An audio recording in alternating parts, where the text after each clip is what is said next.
Assalamualaikum warahmatullahi wabarakatuh. Alhamdulillahirabbil alamin. Salam sejahtera bagi kita semua.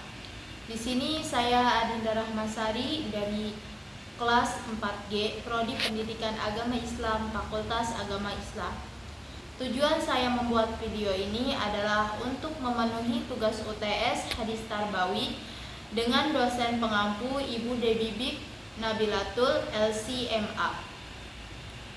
Materi yang akan saya paparkan yaitu kepemimpinan perempuan dalam perspektif hadis. Lanjut saja, saya akan memaparkan materinya. Di sini saya akan membacakan hadis terlebih dahulu yang diriwayatkan oleh Imam Al-Bukhari.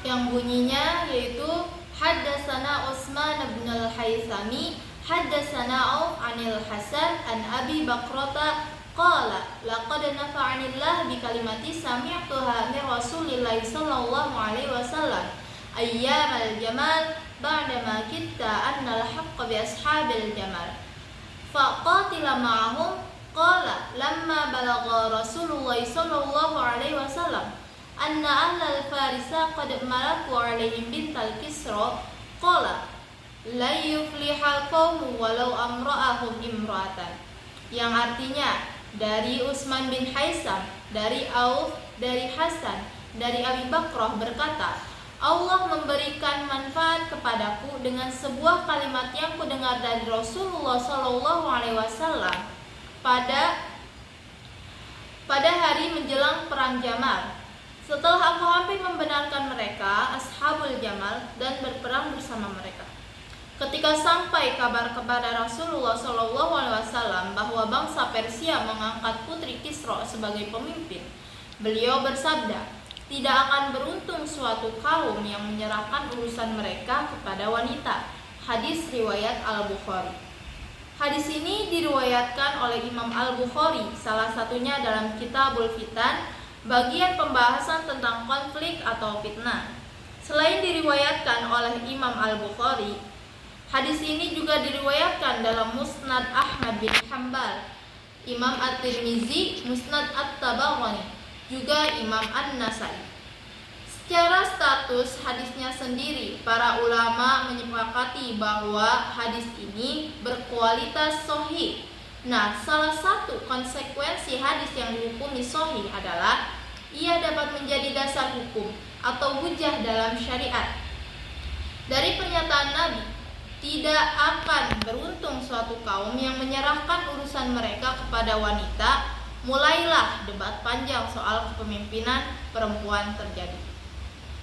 Kita mulai dari komentar para ulama gitu ya, khususnya ahli hadis dan ahli fikih tentang makna riwayat Abu Bakrah tersebut. Para muhadisin sudah menyepakati kesahihannya, salah satunya karena telah memenuhi standar Imam Al-Bukhari.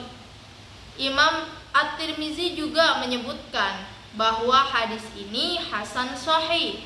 Asbabul wurud atau sebab dituturkannya hadis tersebut oleh Abu Bakrah adalah ketika konflik politik meruncing antara kubu Sayyidatina Aisyah dan Sayyidina Ali bin Abu Thalib yang menjadi pemicu perang Jamal pada tahun 36 Hijriah.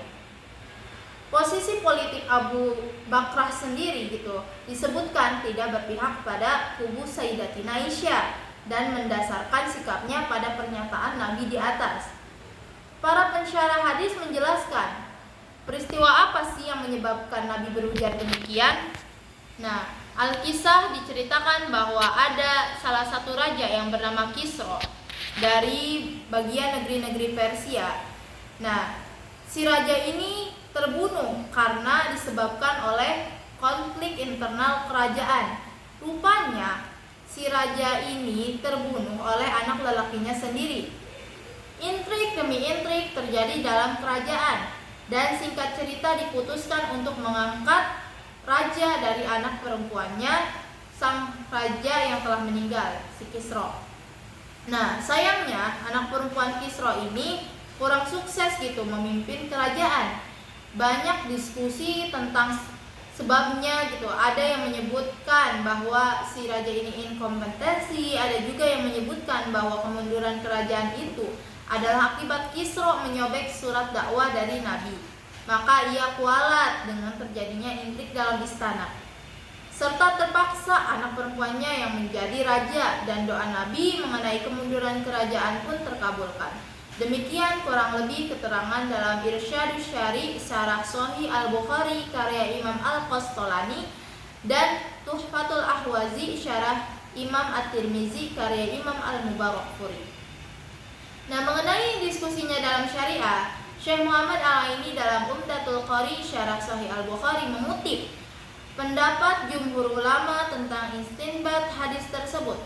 Perempuan tidak dapat menjadi sebagai qadi atau hakim, meski ada pendapat minor di kalangan mazhab Malikiyah membolehkannya. Komentar serupa juga dapat ditemukan dalam Syarah Sahih Al-Bukhari lainnya seperti Irsyadus Syari karya Imam Al-Qastolani maupun Fathul Bari karya Ibnu Hajar Al-Asqalani. Tidak hanya tidak boleh menjadi qadi gitu dalam urusan persaksian dan imamah atau kepemimpinan pemerintah pun wanita itu dilarang. Mengapa sih jumhur ulama berpendapat demikian? Nah, salah satu argumen disajikan oleh Imam Al-Munawi dalam Faidul Qadir tentang hadis tersebut. Disebutkan bahwa suatu kaum atau golongan tidak akan sejahtera jika dipimpin perempuan karena lemahnya pemikiran perempuan. Selain itu juga berdasarkan keterangan Al-Munawi, perempuan adalah aurat gitu. Jadi merupakan suatu pantangan kalau misalnya perempuan untuk menjadi pemimpin, karena pemimpin itu perlu banyak tampak gitu di masyarakat. Dengan beragam catatan di atas, sementara dapat kita simpulkan bahwa pandangan ulama klasik yang dominan adalah tidak tepatnya mengangkat perempuan sebagai pemimpin dalam hal ini adalah terkait persaksian, qadi, serta imamah atau kepemimpinan pemerintahan. Disebabkan muatan hadis ini, ulama kontemporer mulai mengkaji dengan sudut pandang lainnya. Muatan hadis Abu Bakr tentang perempuan tak layak menjadi pemimpin ini tak sejalan dengan dengan firman Allah gitu di surat At-Taubah ayat 71 yang bunyinya Bismillahirrahmanirrahim wal mu'minuna wal mu'minatu ba'duhum awliya'u ba'd ya'muruna bil ma'rufi wa yanhauna 'anil munkari wa yuqimuna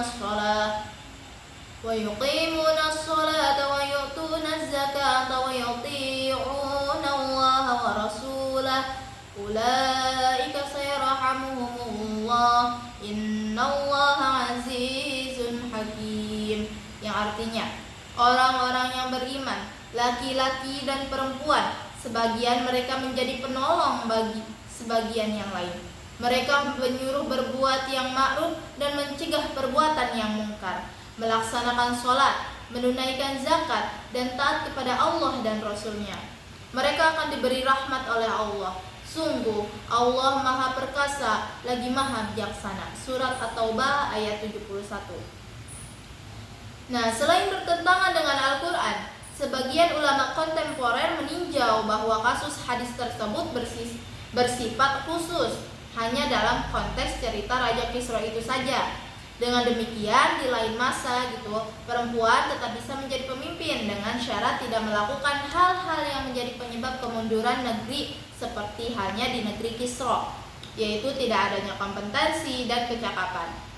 Pendekatan sesuai konteks cerita yang demikian sesuai dengan kaidah al-ibrah bi khususis sabab la bi umumil lafzi.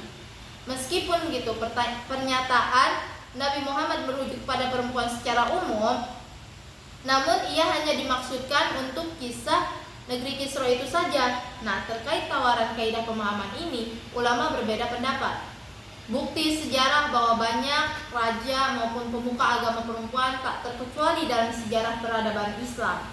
Dalam Al-Quran sendiri dikisahkan tentang ratu dari negeri Sabak yang digambarkan memimpin kerajaan besar dan juga memiliki kebijaksanaan. Sebagaimana juga asbabul wurud hadis Abu Bakr tadi, latar belakangnya adalah kepemimpinan Sayyidatina Aisyah. Ulama hadis sepakat bahwa Sayyidatina Aisyah adalah ulama perempuan yang banyak meriwayatkan hadis dan pendapatnya dirujuk kaum pria. Meski di masa selanjutnya secara jumlah pemimpin atau pemuka agama perempuan sangat minor gitu, sekali dibanding penguasa, ulama atau intelektual pria, itu sejarah tersebut menunjukkan perempuan boleh dan mampu menjadi pemimpin, baik itu dalam hal agama maupun pemerintahan. Sebagai jalan tengah ditawarkanlah pemahaman bahwa kepemimpinan perempuan dapat dilakukan dalam urusan politik, organisasi maupun pemerintahan. Tidak ada pembedaan baik pria maupun wanita. Kelalaian menjadi pemimpin ini bukan diukur karena sebab jenis kelamin, namun kompetensi dan adanya kecakapan. Namun, akan tetapi dalam kasus perwalian, imam sholat, juga keluarga, perempuan tidak dapat memimpin karena ia adalah sesuatu yang telah ditetapkan syariat. Nah, segitu saja materi dari saya, kurang lebihnya mohon maaf karena kekurangan hanya ada pada manusia dan kesempurnaan hanyalah milik Allah Subhanahu wa taala. Ihdinas siratal mustaqim wallahu muwaffiq ila aqwamit thoriq. Akhirul kalam. Wassalamualaikum warahmatullahi wabarakatuh.